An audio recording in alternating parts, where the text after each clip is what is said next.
Alors, chers amis, on va étudier aujourd'hui, avant Tisha B'Av, Shabbat Razon. C'est le Shabbat qu'on appelle le Shabbat de la vision. Donc, le Shabbat avant Tisha B'Av, principalement, il tombe Shabbat Devarim. Et la question est la suivante. Quel enseignement on peut tirer de ce Shabbat Razon, de ce Shabbat de la vision? Il existe, donc dans la paracha de cette semaine, un enseignement important auquel nous devons tirer pour Tisha B'Av. N'oubliez pas, Shabbat Dvarim tombe avant Tisha B'Av, donc force est de constater qu'il y a un rapport entre les deux. Alors on va essayer d'expliquer et tirer un enseignement pour nous préparer à ce jour de Tisha B'Av. Un jour, il y a une synagogue remplie. De gens. Et le rabbin dans la synagogue, il s'apprête à faire son discours. Et il dit, je vais vous faire un discours sur la haine gratuite. Alors il dit, chers amis, qui parmi vous n'a pas de gens qui le détestent? Qui parmi vous n'a pas de gens qui le détestent? Alors tout le monde se tait dans la salle. Tout le monde sait qu'on a des ennemis à droite. On a des gens qui nous détestent. Nous-mêmes, on déteste. Tout le monde se tait. Il y a des mouches qui volent. Et là, il y a un doigt comme ça chez les femmes qui lèvent la main. Il y a un doigt qui lève la main. Et on entend « Monsieur le rabbin, moi ». Alors on ouvre tout de suite le rideau. On voit une vieille dame de 95 ans qui dit, elle a 95 ans, elle dit « Moi, monsieur le rabbin, moi, j'ai personne qui me déteste ». Alors elle avait dit « Ah, voilà une femme qui vient d'en haut et qui ne déteste personne et qui personne ne déteste ». Et là, la femme, elle continue à parler, elle dit, la vieille dame, elle dit « Monsieur le rabbin, non, c'est pas ça. C'est que tous ceux qui me détestent, ils sont déjà morts. » Donc ici, on va essayer de parler pendant le reste du cours l'importance de la sina, la gravité de la sina, et comment contrecarrer cette sina. Vous savez que la haine gratuite, c'est ce qui a emmené à la destruction du Beth Amikdash. Donc va arriver le Shabbat Razon, le Shabbat de la vision. Il doit donc nous montrer ce Shabbat de la vision, comment faire pour reconstruire le Beth Amikdash, pour contrecarrer Tisha B'Av. Alors vous verrez que Tisha B'Av, le 9 Av, c'est pas juste un jour au hasard, c'est ce qu'on appelle Moed, un jour de fête. C'est très intéressant de remarquer que vous ne faites pas Tachanoun à Tisha B'Av. Lorsqu'arrive le 9 Av, c'est le grand jeûne après Kippour, et pourtant, malgré cette grande journée, on voit que la Torah, elle l'appelle fête, Moed. Et comme le prophète l'appelle fête, on ne dit pas Tachanoun ce jour-là, les supplications à Dieu. Pourquoi? Parce qu'un jour viendra où ce jour-là de deuil se transformera en jour de joie et d'allégresse. Et donc, il est bien de comprendre comment faire en sorte d'amener ce jour de deuil en jour de joie et d'allégresse. Et donc, pour ça, il faut bien comprendre la maladie qui a entraîné la destruction du Beth Amikdash et essayer de guérir de cette maladie en prenant les bons médicaments. Et comme on verra après, le bon médicament, c'est, bien sûr, Ahavat Rinam, l'amour gratuit, aimer les Juifs, comme c'est écrit, Ve'ahavta l'ereacha kamocha, tu aimeras ton prochain comme toi-même. Alors, dit Rabbi Akiva, Zeklal Gadol Torah, c'est la base de la Torah. On verra après, on essaiera d'expliquer cette lettre qui est rapportée. Alors, tout d'abord, j'aimerais commencer par le début. Le début, si vous voulez bien, c'est la mitzvah, l'interdiction de détester. Alors, je vous cite, c'est la parashat Kedoshim, Perek Yutet 19, Pasuk 17. Le verset, il dit, Lo tisna et achicha bilvavecha. Tu ne détesteras pas ton frère dans ton cœur. Tu n'as pas le droit d'avoir de haine contre ton frère dans ton cœur. Alors dit le Even Ezra, ça veut dire quoi? Tu détesteras pas ton frère. On dit c'est la mitzvah contraire de Ve'ahavta l'ereacha. Tu aimeras ton prochain. Et de même que tu dois aimer ton prochain, c'est quelque chose que tu dois mettre dans ton cœur. La Torah elle te demande qu'est-ce que tu dois sortir de ton cœur? C'est la haine, sinatrinam. Et conclut le Even Ezra en disant qu'à cause de la haine gratuite a été détruit le deuxième temple. Voilà ce qu'elle explique la Gemara Yoma sur cette haine gratuite. Migdash Rishon Mipnema Cherev. Pourquoi le premier temple a-t-il été détruit, demande la Gemara Yoma. Elle répond la Gemara à cause de 3 avérotes, 3 grandes erreurs qu'ont fait les Béné Israël, les Juifs à l'époque. Première erreur, on dit Avodazara. Les Juifs à cette époque-là, ils ont fait l'idolâtrie. Très bien. Gilou Yarayot, les mariages interdits. Et Shfichut Damim, dit la Gemara, le crime. Donc, ils ont touché aux 3 avérotes les plus sensibles, au sens où, si ta vie est en danger, tu as le droit, si ta vie est en danger, de transgresser toutes les lois de la Torah pour pouvoir vivre. Exemple, Shabbat, dit la halacha, Chilel et Shabbat arbe, et Chilel et Shabbat echad, transgresse un Shabbat pour que tu puisses garder tous les autres Shabbatot. Donc, oui, on peut enfreindre certaines mitzvot si notre vie en dépend. Or, arrivent 3 autres mitzvot qui, elles, sont les plus graves, en tout cas, comment la Torah elle les voit, c'est le mariage interdit, l'idolâtrie et bien sûr le crime. C'est-à-dire que si on demande à quelqu'un « tue ton ami ou je te tue toi », alors tu dois te laisser mourir. Si on te demande « fais l'idolâtrie ou je te tue », tu dois te laisser mourir. Et pareil pour le mariage interdit. Si on te demande de prendre la femme d'un autre, alors tu dois mourir et tu ne dois pas la prendre. Ici, on voit l'importance de ces 3 mitzvot auxquels on doit tenir. Et pourtant, concernant ces 3 mitzvot, on dit qu'à l'époque du premier temple, les Juifs les ont enfreints. L'idolâtrie, les Juifs ont fait l'idolâtrie. Alors, je peux répondre même aux questions que vous ne me posez pas, mais beaucoup me demandent la question, mais je ne comprends pas. Si aujourd'hui, nous, simples Juifs, on ne fait pas l'idolâtrie, demain vous allez dans une église, Razvé Shalom, est-ce que vous allez vous prosterner devant un truc, vous allez vous convertir? Jamais de la vie. Même un Juif simple, il comprend, dans son essence, dans son être, de ne pas faire l'idolâtrie.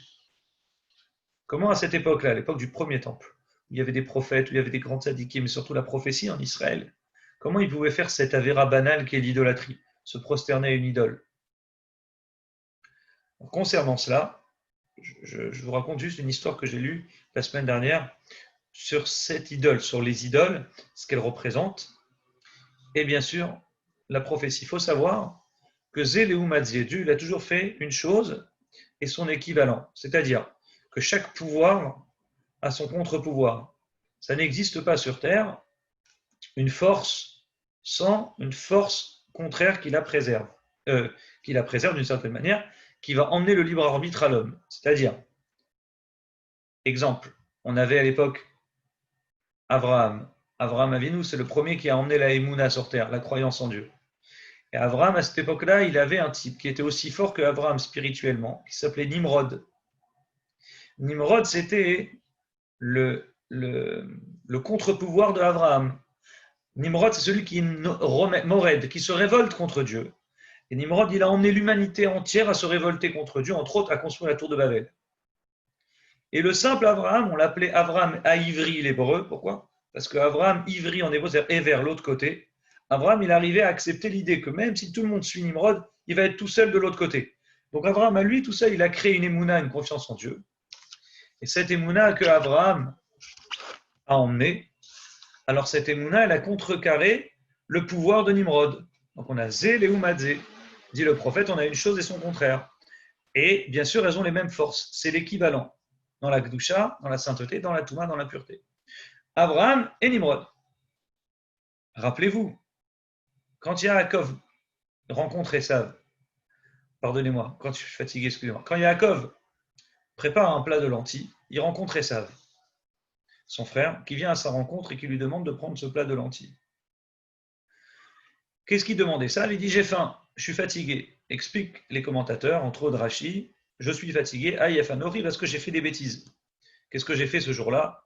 On dit il a tué. Il a tué, il a fait des mariages interdits et il a fait même l'idolâtrie. Mais il a tué qui? C'est très intéressant de remarquer. Le Midrash dit il a tué Nimrod ce jour-là. Le fameux roi. Entre parenthèses, dans la parenthèse, on dit comment il a tué Nimrod, c'est Yaakov qui lui avait donné conseil.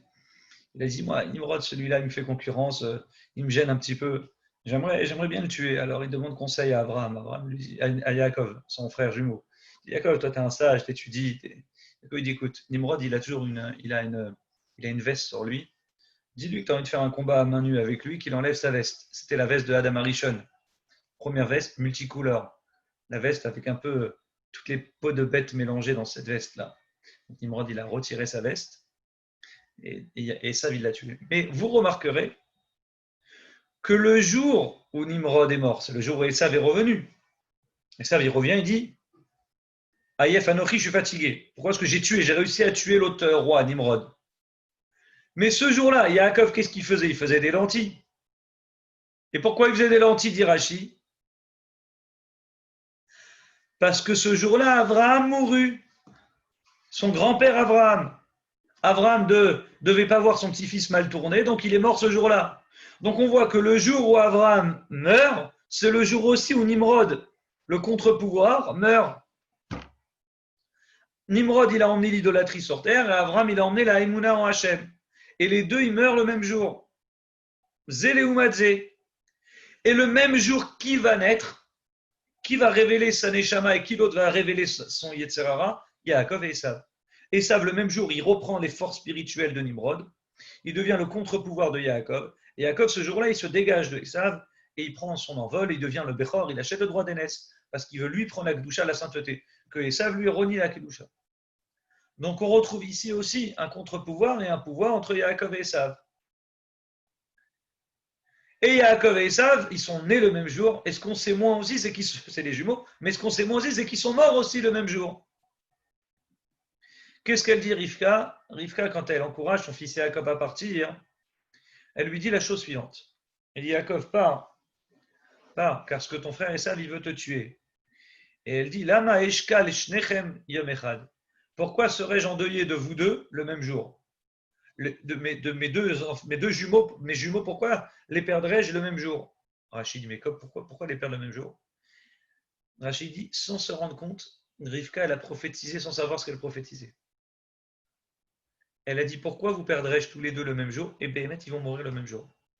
Le jour où Yaakov va mourir, dans la même période, le Midrash dit, Esav va mourir. Et c'est pourquoi il y aura un combat entre Yaakov et Esav, même sur la Meharat Amarpela.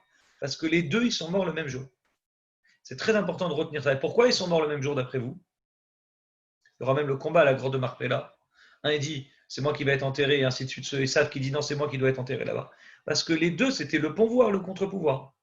Donc on a Yaakov et Esav. On a aussi cette même chose dans la paracha de la semaine dernière, entre Moshe, Rabbeinu, le maître du peuple juif, le chef, le leader.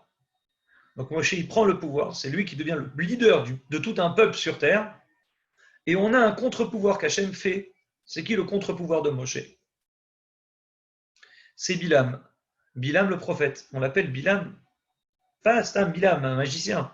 C'était un prophète. C'est-à-dire que Dieu, comme un prophète juif, lui parlait avec certaines différences, avec un niveau, un degré inférieur, parce que justement, ils avaient un mauvais comportement, contrario de Moshe, bien sûr. Mais on dit, niveau force, ils avaient exactement, Moshe et Bilam, les mêmes forces spirituelles. Exprès pour pas que les nations du monde disent, nous aussi, on n'avait pas notre chef, on n'avait pas notre prophète.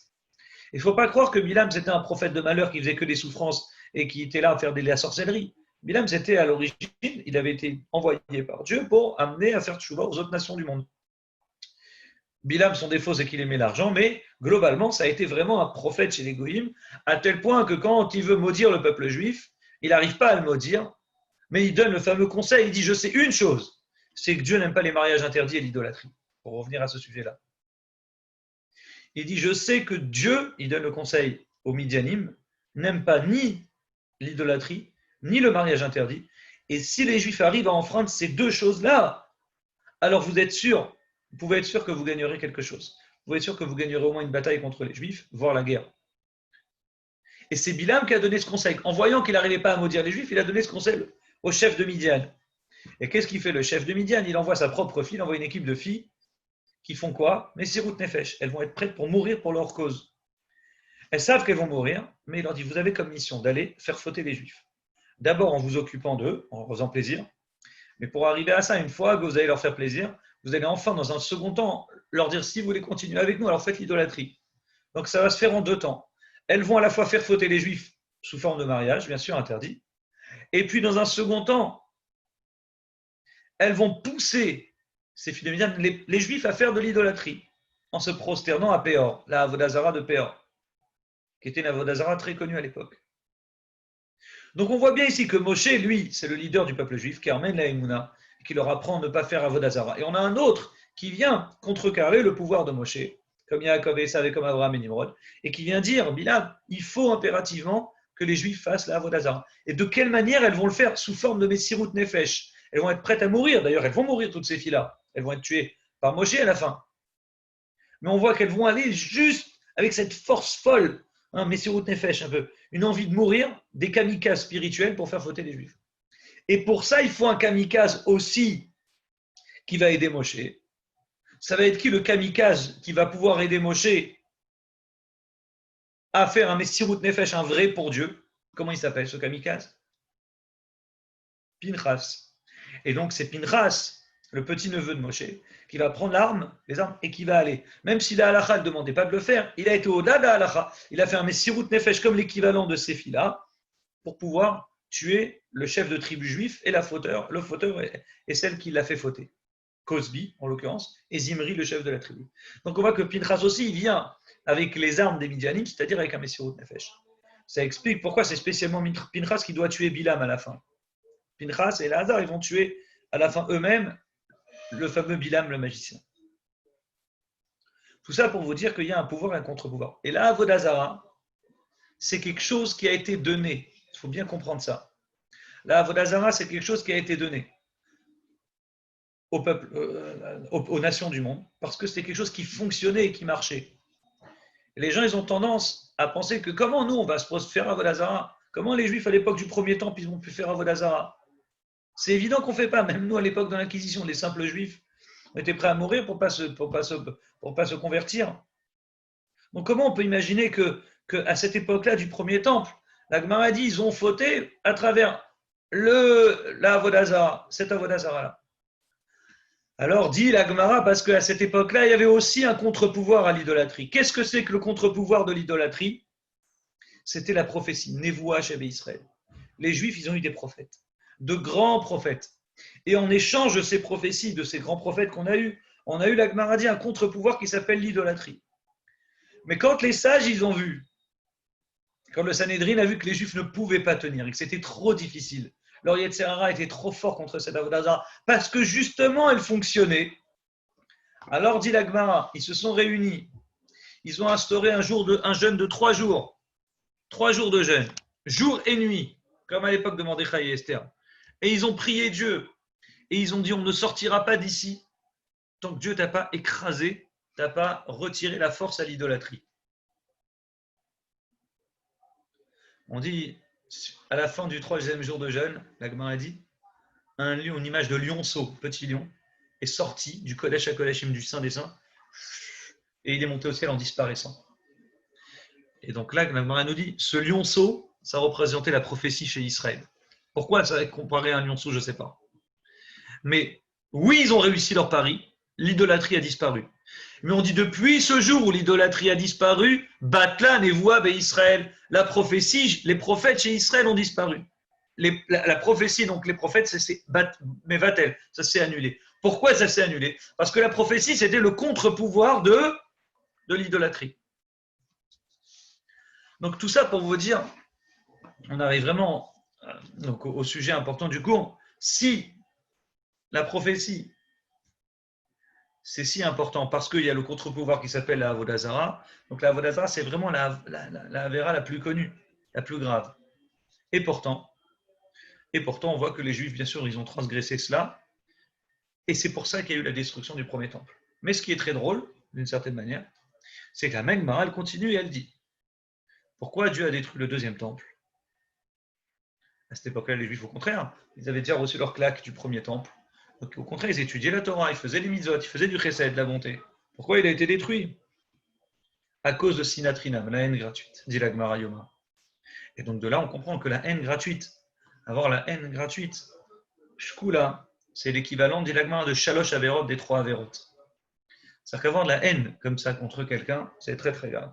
Et donc on va essayer, en étudiant un peu la paracha de cette semaine, essayer de comprendre comment retirer, comment essayer en tout cas de retirer la haine envers autrui, en remplaçant cela par de l'amour envers autrui pour pouvoir amener justement la Géoula, c'est-à-dire que ce Shabbat razonne, le Shabbat de la vision. On l'appelle Shabbat razonne parce que la Haftarah cette semaine c'est Chazon, la vision de Ishayahu Chazon. Donc ce Shabbat ça va être une vision pour nous, ça va être des jumelles, ça va être une loupe pour pouvoir voir comment faire pour compenser, pour que le Tisha B'Av devienne en fait un moed, une fête, ce qui a toujours été, les prophètes l'appellent une fête, que ça soit une vraie fête, un jour de joie et d'allégresse. Donc on va avancer un petit peu. Le Sefer Haredim il dit la chose suivante. Il y a écrit Lotisna et achicha bilvavcha, tu ne détesteras pas ton frère dans ton cœur. Et la base de tout cela, c'est Yosef et ses frères. Elle dit, regarde où est-ce que ça a emmené la haine de Yosef et ses frères. Ça a emmené l'exil. Si les frères n'avaient pas détesté Yosef, alors dans ce cas-là, qu'est-ce qui se serait passé? Il n'y aurait pas eu la vente de Yosef. S'il n'y avait pas eu la vente de Yosef, il n'y aurait pas eu en fin de compte tous les Bnei Israël, tous les frères de Yosef qui rejoignent leurs frères avec leur famille en Égypte. Donc il n'y aurait pas eu l'esclavage et il n'y aurait pas eu bien sûr tous les problèmes que les Juifs ont eu en Égypte. Donc on voit que la base des exils en général, intrinsèquement à l'exil, il y a la haine. D'où la haine gratuite du deuxième temple. Alors, dit le Sefer Haredim, on va compenser par ça, par Ve'ahavta l'ereacha kamocha, tu aimeras ton prochain comme toi-même. Le problème, c'est pourquoi on appelle ça sinat chinam, une haine gratuite.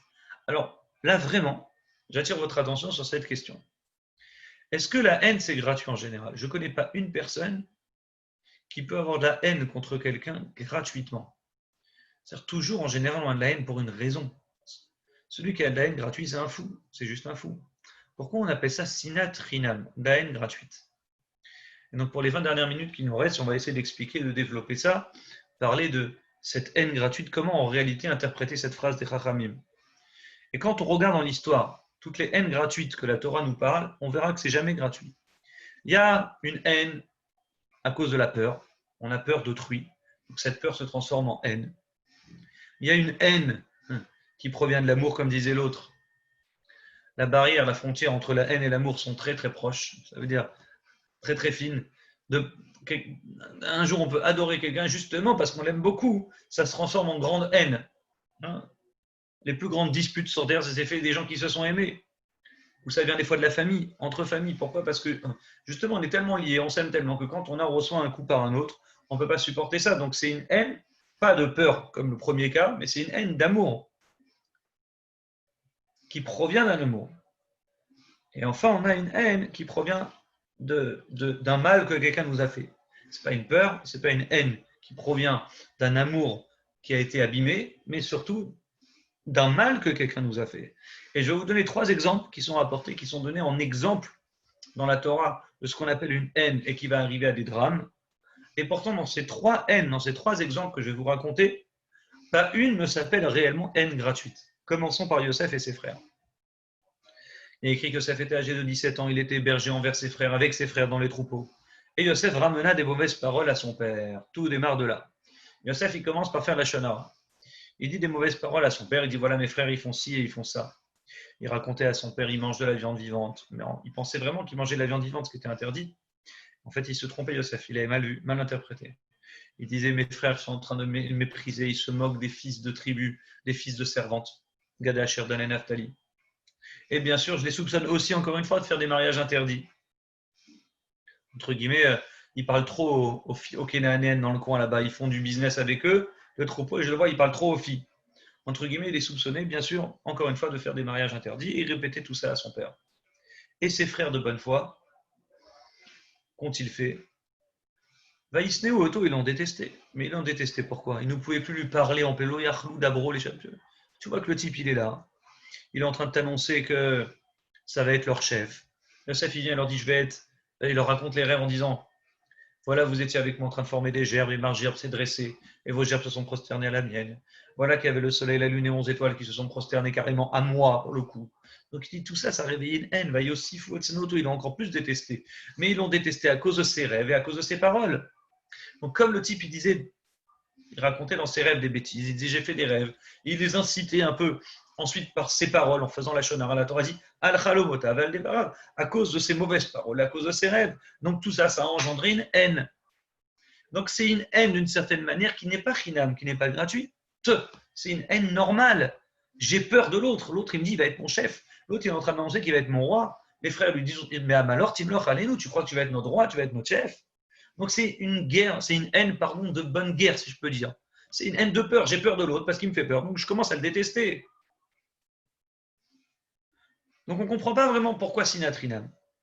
À nouveau, on a une autre haine qui a existé. Et la Torah, elle parle beaucoup de cette histoire. C'est une histoire un peu bizarre, mais si j'ai un peu plus de temps que prévu, je pourrais vous la raconter en détail.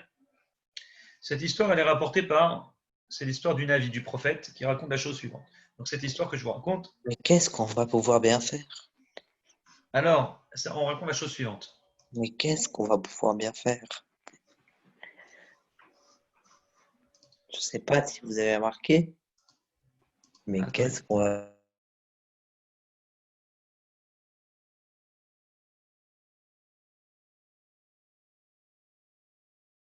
Je vais te donner je vais te donner la... Tamar. Voilà, tu peux parler. Amnon et Tamar, c'était donc apparemment Monsieur Amnon qui était le fils du roi David. Le fils vraiment important. Et vous verrez après d'où il vient. Tamar, c'était aussi la fille du roi David. Mais en français, on appellerait ça des demi-frères et sœurs, mais vous verrez que lachiquement, ce n'était pas considéré comme des demi-frères. Les deux étaient les fils du roi David. Et les deux sont nés d'une mère différente. Amnon, c'était le fils d'une femme juive qu'on appelait Avinoam. Le roi David s'était marié avec une femme juive. Par ailleurs, le roi David, en guerre, en étant rentré en guerre, il s'est autorisé à se marier avec une Goya, qu'il a convertie plus tard. Cette Goya, elle s'est appelée Maacha. Donc c'est ce qu'on appelle Eshet Yefat Toar.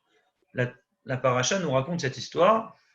La paracha de Kitetse, la première montée, elle nous raconte que quand tu ressortiras en guerre contre ton ennemi, tu verras une femme en guerre, et à ce moment-là, tu voudras la prendre comme épouse. Tu as le droit à condition que la Torah nous met plein de conditions pour éviter que tu te maries avec cette Goya. Mais la Torah, elle comprend que tu as besoin de te marier avec elle. Donc elle se dit, bon, on va te mettre des conditions pour essayer d'éviter que tu arrives à ça. Et le roi David s'étant marié avec cette Eshet Yefat Toar, cette femme belle d'aspect, qui était une Goya, elle s'appelait Maacha. Il a eu une fille avec elle. Cette fille, elle s'est appelée Tamar. Il va avoir aussi un autre enfant avec cette femme, vous le savez, c'est Avshalom. Avshalom, j'aurai l'occasion d'en reparler. Avshalom, c'est justement celui qui va se révolter plus tard contre son père, qui voudra prendre la place de son père, et d'ailleurs, il va la prendre, temporairement. Avshalom, il va mettre dehors sur le roi David va partir en exil. Et c'est Avshalom qui va remplacer son père pendant un laps de temps. Terrible histoire. En tout cas, Tamar, elle était une femme, la fille de David qu'il a eu avec cette femme belle d'aspect qui va convertir plus tard. Donc, il va avoir donc cette fille-là qui était très belle, la Torah nous raconte, et Amnon, il va aimer cette femme-là. Il va l'aimer, cette fille. Sa demi-sœur génétique, mais halachiquement, c'est appelé vraiment, Madame Tout-le-Monde. Il aurait eu le droit halachiquement s'il avait demandé au rabbinim l'autorisation de se marier. C'est bizarre, mais c'est vrai. Et donc, voilà que Amnon est tombé amoureux de Tamar et il voulait se marier avec elle. Il va tout faire pour la séduire, il va se porter malade, sa sœur, elle va venir pour essayer de l'aider, et lui, il voudra la violenter, jusqu'à qu'elle va refuser, et il va aller au bout de sa bêtise, et il va la violenter. Cette histoire, c'est une histoire terrible. La Torah nous raconte cette histoire, et quand Tamar, elle a raconté à son frère Avshalom, il peut finir par tuer son autre frère Amnon qui a fait ça à sa sœur, à sa vraie sœur pour le coup. Et la Torah, elle dit les mots suivants. Écoutez bien, c'est important. C'est faire Shmuel, bête. Velo ava lishmoa bekola. Il n'a pas voulu écouter sa voix. Vechezak mimena, il l'a forcé. Donc il a violé, tout simplement.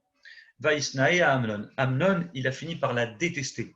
C'est-à-dire, la fille qu'il a prise de force, c'est elle il va la détester sinagdola, d'une haine énorme. Qui gadla sinagdola asina. On dit parce que vraiment, sa haine grandissait de jour en jour, parce que c'est une haine qui provient, dit la Torah, mais à Ava d'amour. Il l'aimait, et il a vu que c'est une fille qu'il ne pouvait pas avoir, ça lui est monté à la tête, il est devenu fou, et donc la haine qu'il va engendrer, elle va être beaucoup plus grande que l'amour qu'il avait. Donc ça rentre dans cette deuxième catégorie de haine par amour. Ça veut dire j'ai eu un amour blessé, j'en suis devenu malade, et donc c'est cet amour qui va se transformer en haine. Et entre parenthèses, Avshalom, il ne va rien dire. Quand Avshalom, sa sœur, elle va lui raconter. Avshalom, il va raconter, pardonnez-moi. Tamar, elle va raconter à son frère l'histoire Avshalom, ce qu'il lui a fait l'autre. Avshalom, il ne va rien dire. Il va tout garder dans son cœur. Il ne va pas en parler. Il va mijoter un truc dans sa tête pendant des années et des années. Arrive le moment tant attendu, il va tuer son demi-frère pour avoir fait ça. Pourquoi? Encore une fois, parce qu'il a gardé dans le cœur. Comme on verra après, ça fait partie de la halakha. Quand tu as un problème avec quelqu'un, il faut que tu le règles. Il faut que tu en parles. Tu n'as pas le droit de le garder dans le cœur. Ça va être l'objet et la fin du cours. Et il existe bien sûr une troisième haine que vous connaissez, très connue sur une histoire de la Gemara Gittin qu'on raconte souvent à Tisha B'Av. Daf Nun et Gemara Gittin, c'est la haine de M. Kamtsa et Bar Kamtsa. C'est-à-dire que l'invitation qui a été faite par erreur.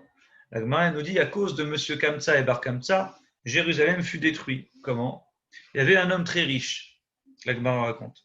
Un homme qui était immensément riche, qui aimait, il a invité beaucoup d'invités pour faire une grande fête, et il avait un copain qui s'appelait Kamtsa. Par contre, il avait un ennemi qui s'appelait Bar Kamtsa. Et par erreur, sur la carte d'invitation, il a fait le mariage, donc il est parti inviter, il a demandé à son Shamash d'envoyer une carte d'invitation, il a dit, va m'inviter Kamtsa, son ami. Mais son serviteur, il s'est planté, il est parti chez le voisin qui s'appelait Bar Kamtsa. Il a trompé d'un mot. Et il l'a invité. Donc Bar Kamtsa, il dit, mon ennemi m'invite, c'est gentil, peut-être que voilà, enfin, il veut devenir ami avec moi. Et il rentre dans la salle de mariage. Et là, le riche, il voit ce type Bar Kamtsa qu'il n'aimait pas. Il est assis au mariage, et il se lève et lui dit, sors de chez moi! Alors, dit l'Akmara, Bar Kamtsa, il voit qu'il est assis, et que l'autre, il veut le jeter dehors. Il lui dit, écoute délicatement, laisse-moi maintenant que je suis invité. Ok, j'ai compris que c'est une erreur, tu comptes inviter comme ça, tu m'invites à moi. Laisse-moi payer le repas, tu ne perdras pas d'argent, mais au moins ne me fais pas l'archouma devant tout le monde, ne me jette pas dehors. Il dit, non, tu sors! Alors Bar Kamtsa, il dit, écoute, je te paye, fais-moi plaisir, garde-moi ici, je te rends un service, je vais te faire une proposition, je te fais la proposition de payer la moitié de tout ton repas que tu as payé. Donc je t'invite, c'est moi qui paye pratiquement la moitié du repas, toutes les dépenses, mais juste laisse-moi ici, ne me fais pas l'archouma. Il dit, pas du tout, tu sors! Alors, à nouveau, Bar Kamtsa lui dit, cette fois, vraiment, je vais te faire une proposition, tu ne pourras pas refuser. Okay. Il dit, je paye tout le repas. Je paye tout le repas, mais tu me laisses ici présent avec toi. Alors, il lui répond, il lui dit, non, je refuse, tu sors. Donc de là, vous connaissez la fin de l'histoire, Bar Kamtsa, il s'est levé, il est parti rouge de honte, et en voyant ça, il a dit, si tous les sages qui étaient présents ce jour-là, ils ont vu, et ils n'ont rien fait, ça veut dire que les sages qui représentent le peuple juif, ce ne sont pas des Khamim, ce ne sont pas de justes sages. Il dit, je vais me venger contre eux. Et il est parti se venger, vous connaissez la suite de l'histoire, en se plaignant au César de l'époque, qui n'était pas bien sûr César, à l'empereur romain, en disant, voilà, les Juifs se sont révoltés contre toi. Pourquoi je vous raconte cette histoire? Pour vous dire qu'ici, on voit une haine d'un type envers le peuple juif, mais qui est tout à fait humaine. Quand tu vois une chose pareille, si tu subis une chose pareille, c'est normal d'engendrer en toi une haine. Donc c'est une haine de vengeance. Quelqu'un t'a fait du mal, tu veux te venger. Mais est-ce que vraiment la haine gratuite existe? Est-ce que chinam, le mot sinat chinam existe vraiment ou pas? Non, il n'y a pas de haine gratuite. Donc comment expliquer cette haine gratuite qu'on doit compenser? Le contre-pouvoir de la haine gratuite, ça se traduit par amour gratuit. Donc comment on peut compenser les deux? Pour bien comprendre cela, on va reprendre l'exemple de Yosef et ses frères. Mais tout d'abord, par rapport à la paracha de cette semaine, vous savez qu'hier on était Rosh Chodesh, Av, le premier du mois de Av. Le premier du mois de Av, c'est la Hiloula, c'est le jour de la mort de Aaron à Cohen. Et ce qui est très intéressant, c'est que on fait toute une fête à chaque fois sur la Hiloula le jour de la mort, et pourtant, jamais c'est écrit, nulle part, qu'on doit fêter le jour de la mort. D'ailleurs, la Torah ne nous mentionne jamais le jour de mort. Souvent, la Torah nous parle du jour de naissance, mais pas du jour de la mort. À l'exception d'une personne, dans le Tanakh, on nous parle du jour de sa mort, c'est Aaron à Cohen. Aaron, le frère de Moshe, écrit, il est monté Aaron à Cohen, El Horar vers le mont de la montagne. Il mourut la 40e année d'Etzel Bene Israël Beret Mitzrayim, Bamidbar Perek Lamed. Et Bachodesh Hachamishi Be'echad Lachodesh. Le 5e mois est le premier de ce 5e mois. Ça veut dire 5e mois, Nissan, Iyar, Sivan, Tammuz, Av. Donc le premier, c'est Rosh Chodesh Av, Aaron mourut. Et là, la Torah nous annonce sa mort dans la paracha dans le Sefer Bamidbar par Perek Lamed. Et ce qui est très bizarre, c'est qu'on ne nous parle jamais de la mort de personne, si ce n'est le jour de la mort de Aaron. Mais ce qui est encore plus étonnant, c'est que la mort de Aaron, la date de la mort de Aaron nous est annoncée que dans la paracha de la semaine dernière, la paracha qui est avant Tisha B'Av. Or, Aaron, si vous vous rappelez, on avait étudié sa mort, c'est faite dans la paracha Troukat. Donc pourquoi, s'il est mort dans la paracha Troukat, pourquoi on ne nous dit pas le jour de sa mort dans la paracha Troukat? On nous raconte un peu plus loin, on nous raconte entre parenthèses, dans une autre paracha, le jour de la mort. Parce que justement, le jour de la mort de Aaron, on nous met dans la paracha qui est à partir du mois de Av. Exprès pour faire un clin d'œil à Aaron. On voit que la paracha Massé tombe toujours juste avant Rosh Chodesh Av. Donc avant, justement, sa mort. Avant la période de sa mort. Donc on colle la paracha au moment où la paracha elle tombe, le jour de sa ptira, le jour de sa Hiloula. Donc forcé de constater qu'il y a un rapport avec le mois de Av, puisqu'il est mort le mois de Av, exprès pour nous apprendre comment se préparer à Tisha B'Av au 9 Av.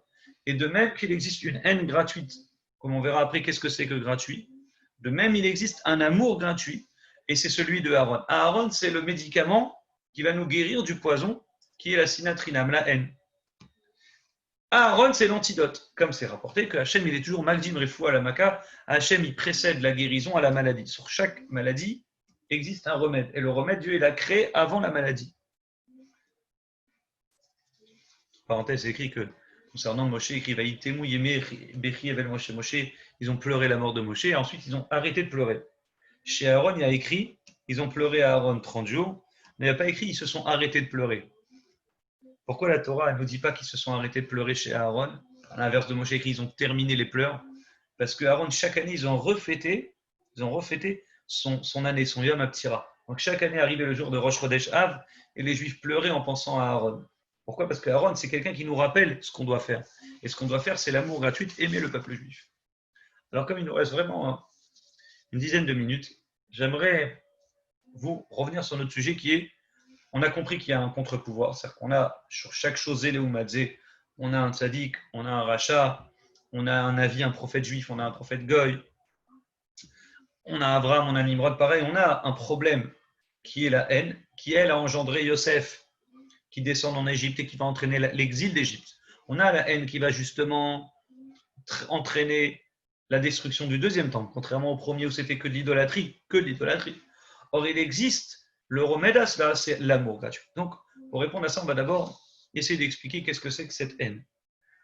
Alors, je vais vous la raconter par cette fameuse histoire que je vous ai dit tout à l'heure, j'allais vous la terminer. Avshalom, le fameux fils, quand il a tué le frère, quand Avshalom, il a tué, ça a commencé des histoires entre David et son fils Avshalom. Les histoires vont s'amplifier jusqu'au moment où Avshalom, il voudra vraiment tuer son père, il voudra prendre la place de son père, et il va devenir temporairement le roi d'Israël. David, pendant sa fuite, traverse donc les plaines, les vallées, les montagnes, et il rencontre un type dans le haut d'une montagne qui jette des pierres sur David. Il jette des pierres. Il balance. Et pendant que David est affaibli, fatigué, il voit ce type-là qui s'appelait Shema Ben Gera. Shimi Ben Gera. Lui, c'était pas n'importe qui, ce monsieur Shimi. Lui, c'était ce Shimi, le roche du Sanhédrin. C'était une tête en halakha, en Torah. C'est le chef du Sanhédrin. Et lui, il jetait des pierres sur David. Et il lui dit, tu vois, maintenant, je te jette des pierres parce que Hachem, il est en train de se venger contre toi. Ce que tu avais fait au roi Shaoul de lui prendre sa place après sa mort, tu n'avais pas le droit. C'est à cause de toi que l'ancien roi d'Israël est mort. Donc Hachem, il te rend la monnaie de ta pièce. Et il lui jette des pierres. À ce moment-là, Avishai, le frère de Yoav, Avishai, qui était un des généraux de David, il sort son épée et dit, je vais monter le tuer. Et David lui dit cette phrase extraordinaire. Qu'est-ce que tu veux, fils de Tserouya, en parlant à Avishai? Hachem Amarlo, c'est Dieu qui lui a dit qu'il allait être David, maudit David. En d'autres termes, ce que je suis en train de subir, je dois le subir. c'est Dieu qui emmène, c'est Dieu qui demande à ce type-là, qui pousse ce type-là à me maudire et me jeter des pierres. Et pourtant, on n'est pas en train de pardonner à celui qui te fait du mal. Mais David sait à ce moment-là de l'histoire que s'il reçoit des pierres, c'est qu'il mérite de les recevoir. Pas par lui, certes. C'est pour ça qu'à la fin, ce fameux Shimi va être puni à la fin, il va mourir. Plus tard, quand le roi David redeviendra roi, il va finir par mourir. Il va payer. Mais David prend conscience et sait que s'il reçoit des pierres, c'est qu'il les mérite. En d'autres termes, pas par lui, certes, mais il doit la recevoir. Et c'est exactement le sujet qu'on retrouve chez Yosef. Quand Yosef il retrouve ses frères, Yosef il dit Chashaftem alay ra Elokim chashava letova. Vous, quand vous m'avez vendu en pensant à me faire du mal. Et pourtant, Dieu, il en a fait du bien, il pensait en faire du bien. Grâce à ça que j'ai été en Égypte, j'ai souffert certes, mais je suis devenu le prince, le roi d'Égypte, et j'ai pu nourrir la planète entière, vous compris. Donc, je ne regarde pas le mal qu'on m'a fait, ni les événements. Mais pour moi, le mal, j'imagine que c'est quelque chose de bien. Puisque ça vient de Dieu, c'est quelque chose de bien. Ça, c'est la signification de Elohim Chashava Letova. C'est-à-dire, Yosef, un peu à l'image du roi David, c'est celui qu'on appelle Yosef Hatzadik. Pourquoi on appelle Yosef Hatzadik? C'est le seul qu'on dit le Tzadik. On ne dit pas Reuven Hatzadik, on ne dit même pas Yaakov Hatzadik. À part Noach, qu'on dit sur lui Tzadik. Ça ne reflète pas sa personnalité. Ça ne veut pas dire qu'il est plus fort que tous les autres frères ou que Abraham, Yitzhak et Yaakov qu'on n'appelait pas Tzadik. Si le surnom qu'on lui donne de Tzadik, c'est celui qui a tenu contre tous. C'est celui, le seul qui a été capable, dans une situation où les gens lui font du mal, pas seulement de pardonner, mais d'oublier. Un jour, un type m'a appris ce proverbe très intéressant qui est « Je pardonne tout, mais j'oublie rien ». C'est une phrase drôle parce ça reflète un peu les gens intelligents. Les gens intelligents disent tout « je pardonne », oui, je pardonne, mais ils n'oublient pas. Pourquoi ils n'oublient pas? Parce qu'ils disent « ce type-là, il m'a fait du mal une fois ». Même si je lui ai pardonné comme ça, alachiquement, il est tranquille. Mais je n'oublie pas, pour me préserver que ce type un jour il revienne me faire des problèmes, je me mets comme une carapace. Et grâce à cette carapace, j'évite le fait qu'il revienne me faire des problèmes. Donc j'oublie rien. Yosef, c'est celui contraire, qui a pardonné et qui a oublié. Pas seulement qu'il a oublié, mais il a fait le contraire de ce qu'on lui a fait. Eux, ils lui ont fait du mal et lui, il leur rend du bien. Ça, c'est la force de Yosef. Donc en réalité, cette force qu'on appelle Yosef Hatzadik, on considère que Noé Katson Yosef, c'est comme ça qu'on doit se comporter. On doit se comporter comme Yosef. Yosef, ça doit être notre exemple à ce niveau-là. De ne pas garder rancœur envers les gens. Un jour, c'est raconté cette histoire, que vous aviez un jeune couple très pauvre qui devait se marier en Russie, dans un petit village en Russie. Et comme ils étaient très pauvres, tout le monde leur a payé le mariage. Tous les gens du village leur ont payé le mariage. Le Khatan Vekala, ils étaient pauvres. Et Yetomim. En plus, ils étaient orphelins. Et suite à ça, donc, la communauté s'était réunie à participer pour ces orphelins et ces pauvres enfants, ce jeune garçon, ces jeunes filles, à se marier ensemble. On dit ce jour-là, il est même venu visiter au mariage de Admour Azaken. Et en plein milieu du mariage, des cris, des hurlements, tout le monde s'énerve, qu'est-ce qui se passe? L'armée russe, à l'époque, est venue et ils ont demandé à obliger d'enrôler dans l'armée tous les jeunes. Et entre autres, ce Khatana, le jour de son mariage. Ils ont commencé à dire, mais non, c'est pas possible, il vient de se marier, il est en pleine simcha, vous n'allez pas le prendre. Et ils ont forcé, ils ont dit, chez lui, on l'attrape, ils ont toqué à la porte, ils l'ont pris de force. Alors toute la communauté s'est réunie, qu'est-ce qu'on peut faire? Et ils ont dit, si vous voulez le libérer, vous ne voulez pas qu'il aille à l'armée, il faut payer de l'argent. Donc chacun s'est réuni, le Admorazaken, il a dit combien chacun peut donner, et on s'est rendu compte que même si tout le monde donnait l'argent, c'est un petit village de pauvres, ils n'arrivaient pas à payer la somme qu'ils demandent. L'Admorazaken, il a dit, mais est-ce qu'il n'y a pas quelqu'un de riche dans ce village qui peut nous aider? Il a dit, oui. Ça tombe bien que vous dites ça, Rabbi, parce qu'il y a un type là-bas, un juif de chez nous, qui est très riche, il a réussi dans les affaires. Mais à chaque fois qu'on va chez lui, à chaque fois, il nous donne une petite pièce de cuivre, de rien du tout. Il se moque de nous. À chaque fois, on avait des problèmes. À chaque fois, on nous a de cette vieille pièce et nous, on lui a jeté à la tête. Il n'y a rien à faire avec lui. Admorazaken, il demande à le rencontrer. Qui toque à sa porte. Le type ouvre. Et le Morazaken, il commence à lui raconter l'histoire du Khatan qui a été pris de force le jour de son mariage pour s'enrôler dans l'armée russe, si ce n'est en payant cette dette. Alors, à ce moment-là, le type, il écoute, il dit « Je suis très sensible à votre problème. » Il tire, il ouvre son tiroir, il prend une pièce en cuivre, une vieille pièce en cuivre. Le Morazaken, il prend la pièce, il lui serre la main, il lui dit « Merci, que Dieu te bénisse pour l'argent que tu m'as donné. » Et là, il s'apprête à partir. Et là, le riche le regarde et dit « Rabbi, revenez s'il vous plaît. » Il sort de sa pièce encore une autre petite pièce, mais un rouble, un peu plus fort. Pièce supplémentaire. Là, le Morazaken s'apprête à partir. À nouveau, il lui serre la main et lui dit « Merci. Merci. Tu es un bon juif qui a pitié. Tu es un homme bon. Qu'Hachem n'oublie pas l'aide que tu as donnée à ce Khatan et cette Kala. » À nouveau, il s'apprête à partir, le Morazaken. Et le riche, il l'attrape et il lui donne tout l'argent nécessaire. Il dit « Rabbi, prenez tout ça. C'est pour vous, pour libérer le Khatan. » Alors le Morazaken, il regarde, il est étonné. Le riche, il lui dit, il a la larme à l'œil et il commence à dire « Rabbi, je vais vous raconter mon histoire. Moi, il y a une vingtaine d'années, j'étais très pauvre. J'étais un homme seul, isolé et orphelin. J'avais personne pour m'aider. J'ai dû travailler dans le marché. J'ai dû travailler jour et nuit pour pouvoir survivre, pour avoir de quoi manger. Et j'ai travaillé dur et je commençais à mettre quelques pièces dans ma poche pour pouvoir acheter un morceau de pain. Et dit un jour, j'avais quelques pièces dans ma poche. Et j'ai rencontré un juif pauvre au marché qui m'a demandé de l'argent. J'ai mis ma main dans ma poche, j'ai pris mon courage à deux mains, j'ai pris cette pièce en cuivre qui était beaucoup pour moi et je lui ai donné. Le type, il m'a regardé, le pauvre énervé, il m'a dit « Quoi? C'est avec ça que tu comptes me donner la tzaka ?» Et il m'a jeté ça à la tête. Et depuis, je me suis dit « Mais comment c'est possible? Comment c'est possible? Avec tous les efforts que j'ai fait pour gagner cette pièce, je lui donne de l'argent et le type, il me la jette à la figure. » Donc j'ai fait le neder ce jour-là, que plus jamais je donnerai de la tzedaka tant que les gens ne me diront pas merci quand je leur donnerai une petite pièce. Et dit, mais quand j'ai dit ça, j'étais pauvre.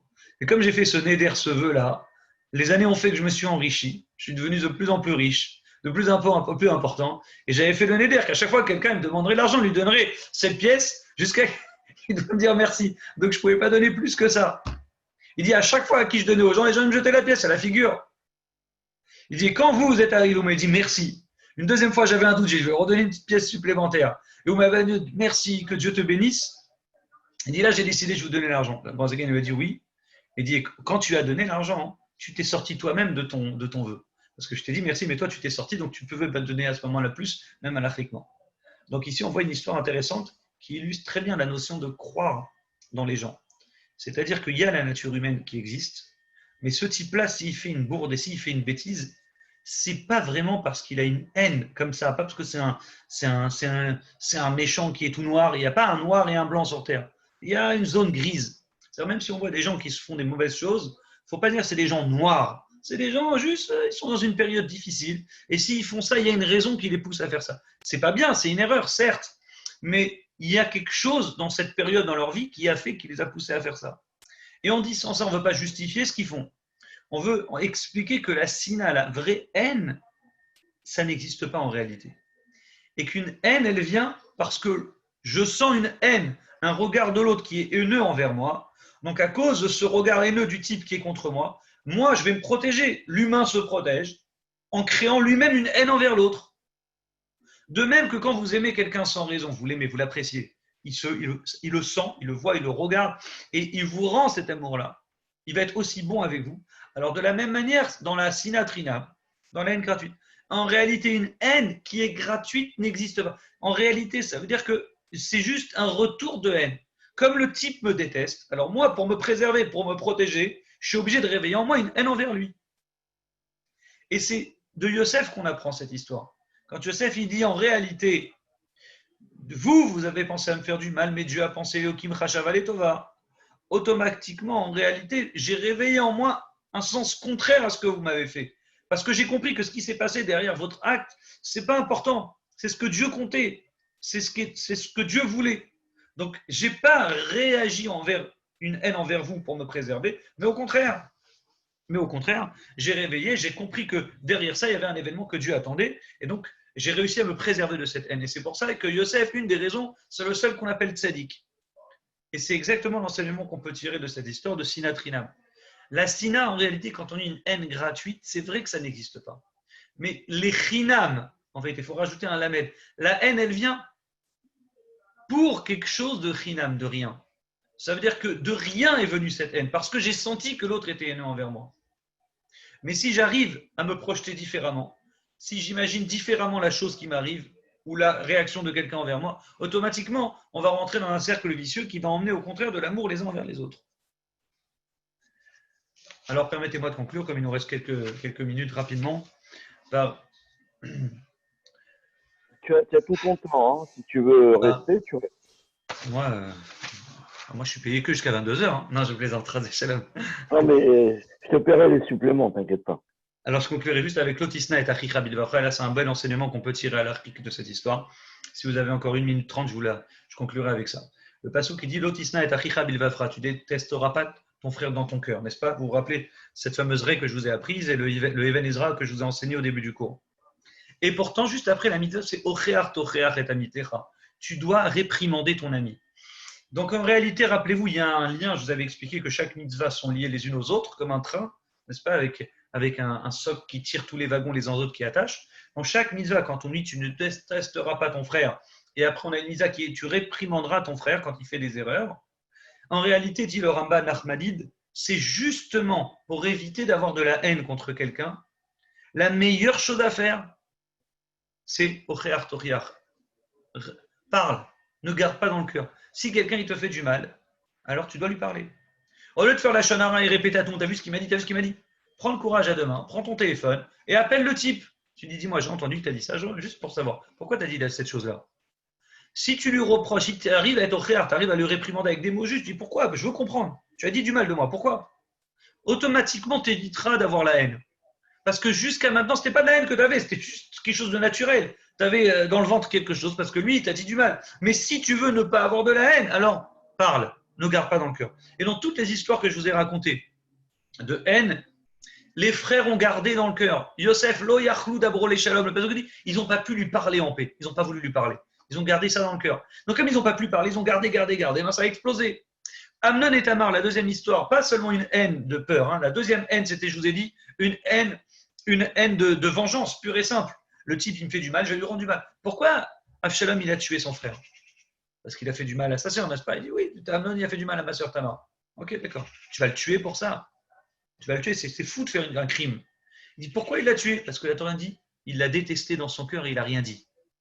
Il l'a détesté, il ne lui a pas parlé. Si ce jour-là, il avait attrapé son frère, il dit je vais t'emmener chez les rabbinim, on va te mettre en prison pour ce que tu as fait, c'est très grave ce que tu as fait à ma sœur. Il lui aurait parlé, il aurait calmé la chose. Donc, exprès, on nous dit, si tu veux éviter la sina, il faut parler au khayar tocher tamitecha. Et en vidant la haine du cœur, n'est-ce pas? Alors là, on pourra la remplir avec la avat rinam, l'amour gratuit. Alors, je conclurai juste avec une histoire. En vous parlant, alors je ne sais pas si c'est une vraie histoire ou pas qui s'est passée, mais on raconte un jour une histoire de deux frères qui vivaient les uns à côté des autres pendant des années, chacun s'aidait mutuellement, ils se rendaient des services, puis un jour il y a eu une petite dispute de rien du tout, comme toujours, les plus grandes disputes démarrent de rien, et il te dit à cause de quelques mots, il m'a dit qu'il y a eu une grande histoire, ils se sont vraiment disputés, ils ne se parlaient plus. Et un jour, un type vient à la porte, il dit voilà monsieur, je construis des murs. Est-ce que vous pouvez me laisser construire un mur chez vous? Lui il dit pas seulement vous allez construire un mur, vous allez aller là-bas. Vous voyez les jardins de mon frère à côté, il habite à 1 kilomètre, vous allez me faire un mur mais énorme, mais bien de 8 mètres, je ne veux plus le voir. Ce type-là, c'est terminé, je mets une croix sur lui, c'est terminé pour lui. Alors le type il vient, il commence à préparer ses outils pour démarrer le mur. L'autre il va travailler, le frère il revient chez lui le soir et il voit que là où il y a la rivière où il voulait faire construire un mur, il voit qu'à la place de cette rivière, il y a un pont. Et il voit son frère au loin qui sourit et qui dit, et qui sourit. Et là, le frère qui avait cette haine, il voulait construire un mur, il voit le pont qui est construit, il va chez son frère, il l'attrape, il l'embrasse. Il lui dit, comme ça, c'est raconté, il dit, à la place d'un mur, j'ai réussi en un instant à faire un pont. Et c'est ce pont-là que j'ai voulu refaire avec toi qui va nous remettre ensemble. Parce que justement, on voit que de rien peut démarrer une histoire parce que j'ai gardé, je me suis dit, j'ai pas voulu parler. Alors on te dit, de là à créer une haine, eh ben pour contrecarrer ça, hein, il faut aussi un amour. Il faut des fois faire le premier pas, un amour fou. Voilà, je viens, je fais quelque chose que même l'autre ne s'attend pas du tout. Je lui coupe l'herbe sous le pied. Et là, très vite, en le déstabilisant, on peut amener un amour gratuit qui va faire que ce Shabbat Varim, ce Shabbat Chazon, ce Shabbat de la vision, il nous apprend comment voir, comment amener la Géoula, comment reconstruire le troisième Beth Amikdash. Et celui-là, si Dieu veut, sera le troisième Beth Amikdash qui sera éternel, construit par le Mashiach très rapidement et très prochainement. Je souhaite à tous Shabbat Shalom et Agud Shabbos. Merci beaucoup, Chazak Ubaour. Avec. Merveilleux, merveilleux. Merci beaucoup. Good Shabbat, et embrasse Rafi et embrasse Dov. Toute la famille, merci beaucoup. Merci beaucoup, cher Gégé. À très bientôt si Dieu veut. Bye. Très bientôt.